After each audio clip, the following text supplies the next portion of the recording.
Il cuisine, il talonne, il questionne pour obtenir les vraies réponses.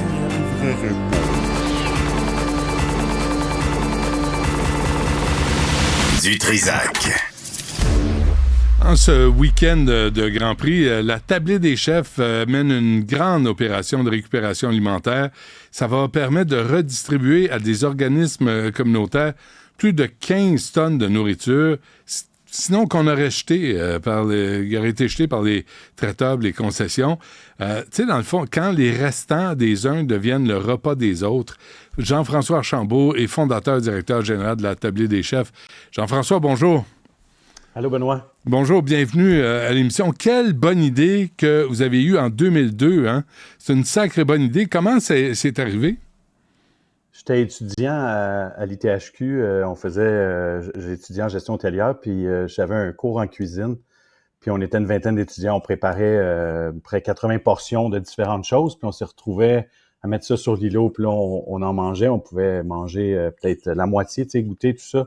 Puis à un moment donné, tout le reste, le chef, à un moment donné, on est en 96, il dit on ramasse.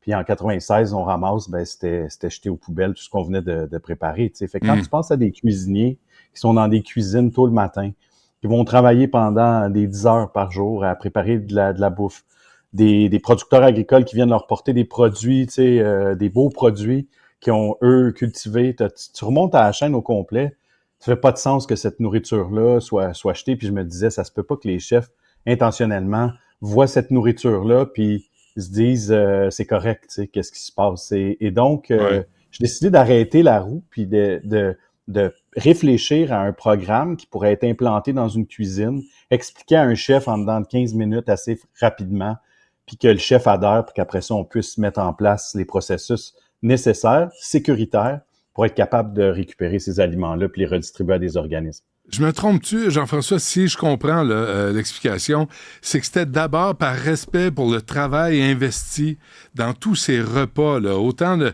ceux qui produisent les aliments que ceux qui les traitent puis qui les cuisinent d'abord, et là, après, ça devient un geste de distribution communautaire.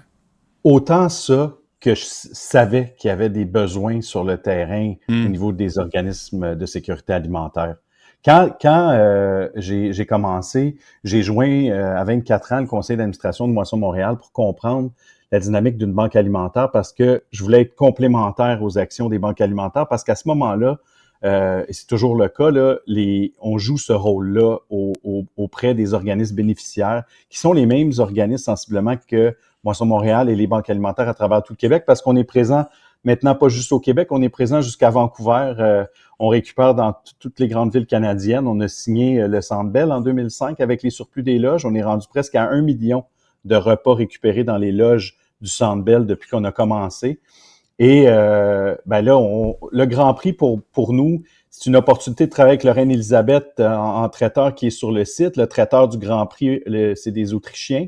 Il a fallu un peu les convaincre parce qu'ils laissaient des palettes dans les conteneurs réfrigérés historiquement. Et donc là, ils nous ont rendu accès à ça. Et toute la logistique est assez serrée, puis l'espace est compté sur le site. Donc, on a une quinzaine de bénévoles pendant les 3 jours qui vont travailler main dans la main. On est vraiment dans la cuisine du Rhin, là. Okay. Puis on a nos contenants, puis le chef ou le sous-chef nous dit ça, go, vous pouvez prendre ça. Puis là, notre équipe met ça dans nos contenants, puis on redistribue exactement les contenants que vous voyez à l'écran. Puis ces contenants-là sont amenés dans le conteneur réfrigéré qui est au bout du bassin olympique. Et là, les organismes viennent chercher. On a 5 organismes, 2 de la Rive-Sud et 3 de Montréal qui viennent chercher ça, surtout des organismes qui desservent des populations en situation d'itinérance. Mais ça doit être toute une logistique à mettre en place, là, parce que je lisais aussi, Jean-François, vous prenez rien des assiettes, là. C'est pas les restants, non. Les trucs où il y a 2 bouchées. Puis exact. Mais tu sais, vraiment... ce que tu dis, Benoît, là, c'est juste pour te dire, l'année passée, on récupérait pas dans les loges. On a parlé avec Jean Bergeron, l'équipe du MAPAC à l'inspection des aliments, puis on leur a dit, si on réussit à prendre toutes les pannes des réchauds, des buffets, puis qu'on les ramène à température sécuritaire.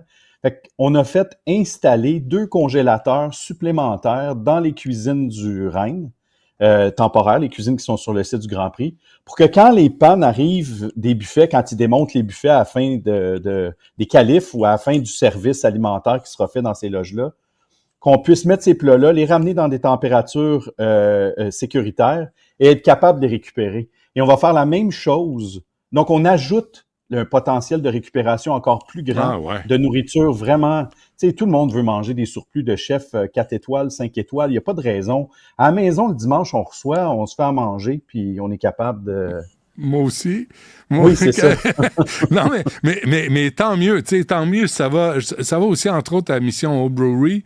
Accueil, bon accueil, l'accueil Bono, Provision, Action Nouvelle Vie, ouais.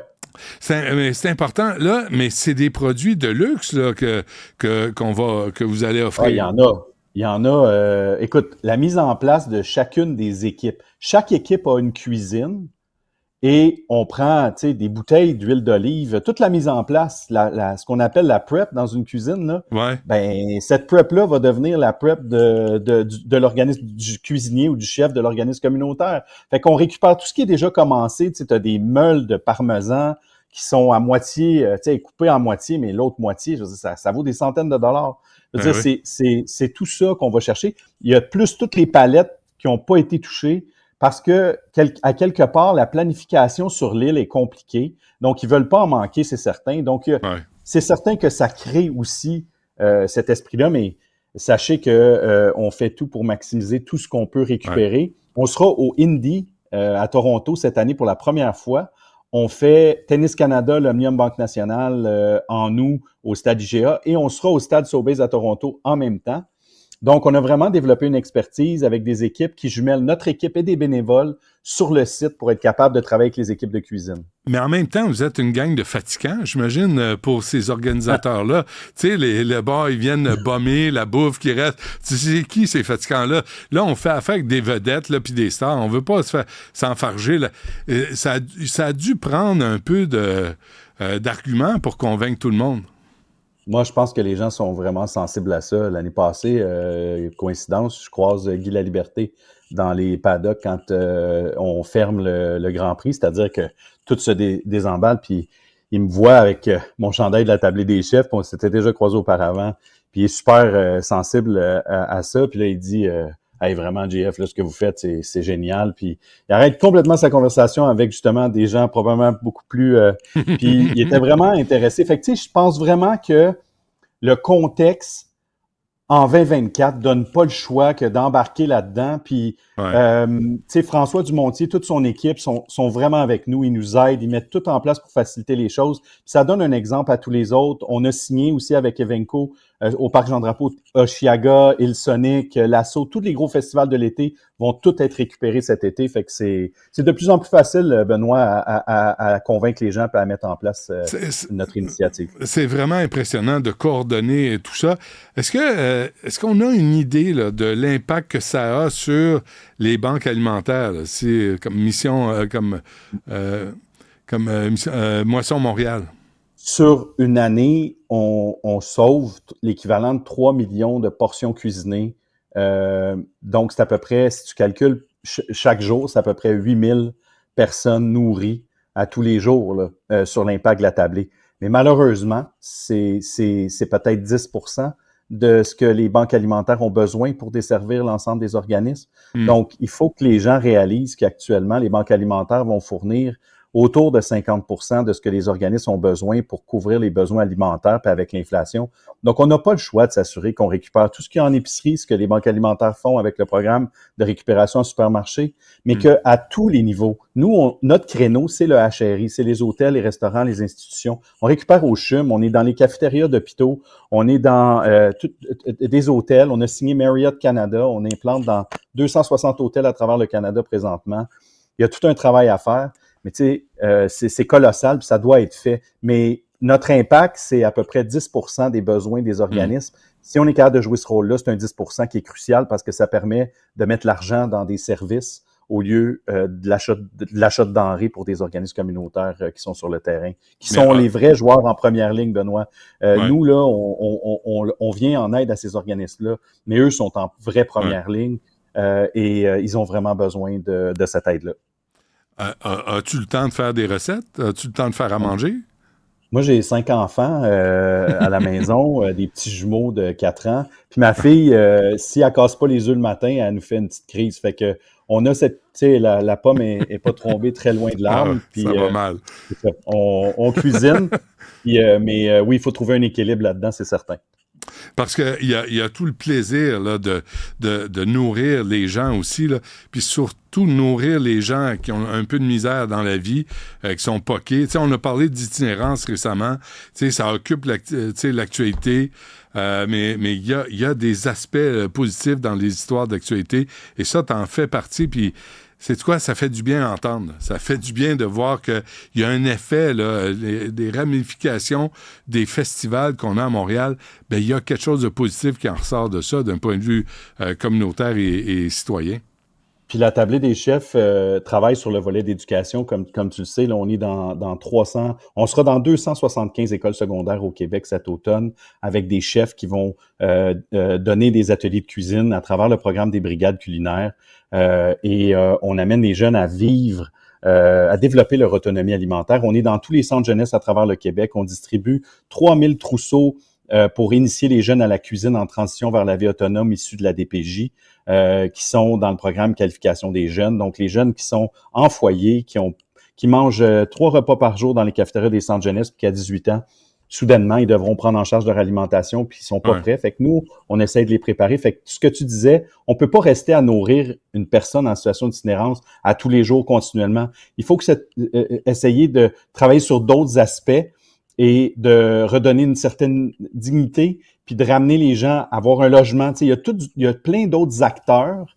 Nous, on joue notre rôle, mais il y a plein d'autres acteurs qui sont des collègues qui jouent un rôle important complémentaire pour être capable d'aider les gens à reprendre une autonomie. Et nous, à travers la cuisine, ben, on découvre des talents aussi. Il y a des jeunes issus de la DPJ qui ne se sont jamais fait dire qu'ils étaient bons dans rien. Ben, à travers la cuisine, ils vont réussir une première recette, puis ils vont avoir un peu de fierté, puis ils vont pouvoir voir qu'ils sont capables de faire des choses dans la vie, puis de prendre leur chemin. T'as de l'aide gouvernementale, là, ce que je lisais, là, 2 millions. Est-ce que c'est assez? Est-ce que c'est assez? C'est pas assez. J'ai eu la chance de le dire à M. Lamontagne, mais et à M. Drainville dernièrement. Mais sincèrement, je ne vais pas dire en fait, quand tu regardes, le programme des brigades culinaires est financé à 50% par le ministère de l'Agriculture, puis ça, c'est extrêmement apprécié parce qu'on ne serait jamais dans 275 écoles si le gouvernement n'avait pas mis les sous là. Mais dans le volet de récupération alimentaire, dans le volet tu sais, on a un budget d'opération de 14 millions par année, puis on reçoit 2 millions du gouvernement. On devrait être à 30% de financement gouvernemental. Puis, tu sais, le 70 cents dans la pièce, là, c'est nous autres qui va le chercher, là. C'est des dons entre 5 000 puis IGA qui va nous donner des fonds. Fait qu'on dépend de la philanthropie, des dons corporatifs, des activités bénéfices qu'on organise. Quand tu arrives et tu investis 70 cents dans le dollar, tu devrais avoir convaincu que l'argent public à 30 cents, là, c'est un bon investissement. Fantastique. Jean-François Archambault, ça, c'est l'entrevue de la semaine qui fait du bien à tout le monde. Je peux te l'assurer. Mais ce que tu fais et toute ton équipe fait du bien, là. Puis autant à nourrir les gens, à aider les groupes communautaires qui aident les gens, mais aussi à savoir que ça se passe à Montréal, c'est coordonné, c'est organisé, puis c'est toi, le gros cerveau qui a pensé à ça. Mais bravo. Avec toute mon équipe, Benoît. Avec toute l'équipe. 50 personnes à la tablée maintenant, c'est précieux d'avoir tout ce monde-là. Ben bravo pour la tablée des chefs, Jean-François, et bon appétit tout le monde. Ça va être bon en chien, parce que je pense pas qu'il y ait beaucoup de boulettes de viande hachée dans tout ça, là. Non, définitivement pas. Ça marche. Merci Jean-François Archambault. Merci. Bonne chance. Salut. Salut.